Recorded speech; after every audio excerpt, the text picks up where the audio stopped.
This video describes editing the weather database. Every project you open up to run the calculations relies on a weather database with preset locations. You may wish to add your own. So this is where we would need to go to customize and add our own locations. Database is WeatherDB.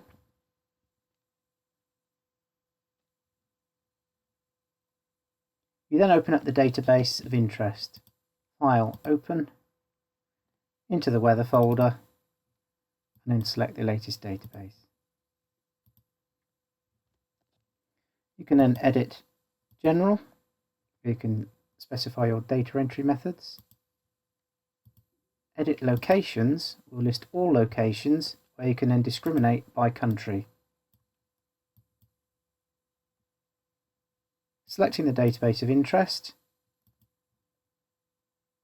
then allows you to select the edit button, where you're then presented with a whole list of data. The cooling calculations use these block of peak conditions for the peak months of the year: June, July, August, September. If we wish to analyse different parts of the year, then you would have to take a copy of the database and put different dates in. You have two choices from this point. You can either edit the existing location, or if other people have used this location, you do not want their projects to start using your new data. So what you can do is take a copy of the location by selecting cancel, selecting the copy button,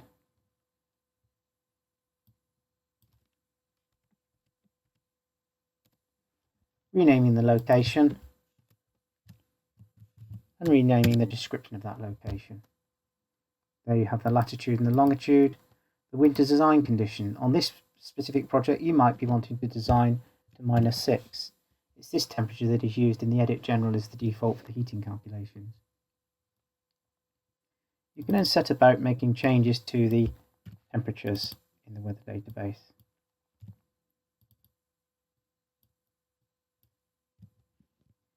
The weather database also consists of data for low max and low minimum and high max and high minimum values. You have the direct and diffuse radiation factors, and also you have the usage 5-day, 6-day and 7-day, and the number of working days in each of those appropriate selections. Again, once we've completed, we would close the database. We would then file, save, and then we would file exit. We would then re-enter the project and re-enter the building program, where we then go to Edit, General, and select the Further Details tab. And then we will see our new location, which we can then select.